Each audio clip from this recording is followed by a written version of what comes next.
I started here at SFGH at the end of my fellowship at UCSF in oncology and cancer medicine. And the first day on the job, July 1st, 1981, I saw the first patient with Kaposi sarcoma who had just been admitted to the hospital. He was the first Kaposi's patient, AIDS patient, who was admitted here at the General, and seemed interesting. I was a brand new oncologist, so it was appropriate that I would be involved in his care. And in the course of that, realized that we were just beginning to see the beginnings of what became this massive epidemic. San Francisco General Hospital has a specialized unit specifically for the care and treatment of patients with AIDS. And what kinds of things do you see among the sickest patients in the inpatient? Well, we see it so often in the outpatient clinic. We get to know new patients. A patient comes.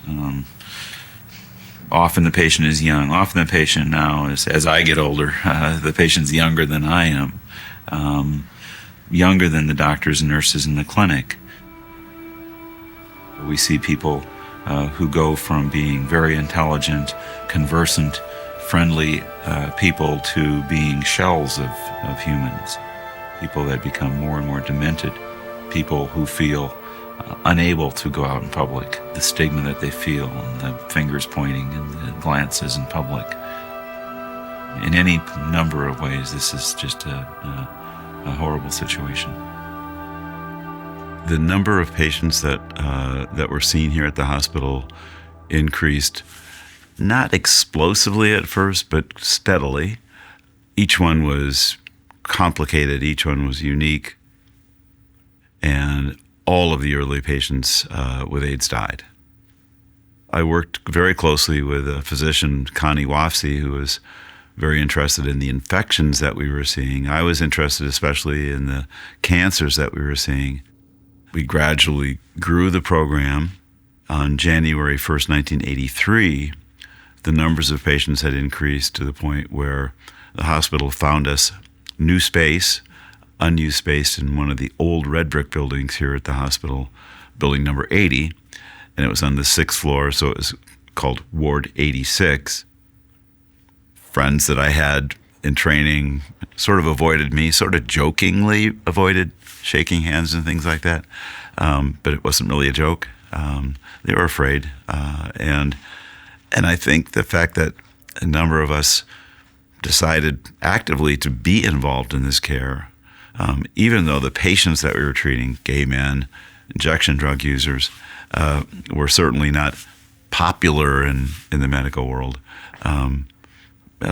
added some to our stigma, but I think it made us also a little bit proud. We participated in a lot of the research, and we helped educate doctors and others about this disease. But I think probably the single thing that I'm happiest about in retrospect was helping create community-wide, hospital-wide, university-wide approach that reflected the real needs of our patients. Rather than having the patients have to search out who is the psychiatrist who can help me, who is the dentist that can help me, all of that, to bring it together in one place was pretty remarkable.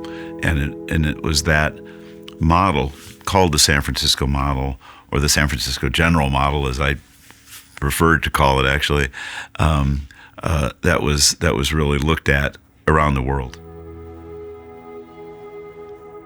We were really at the forefront of what became called translational research, where you can translate basic laboratory observations into day-to-day patient care, and then turn that around and help the laboratory scientists better understand what they should be looking for next.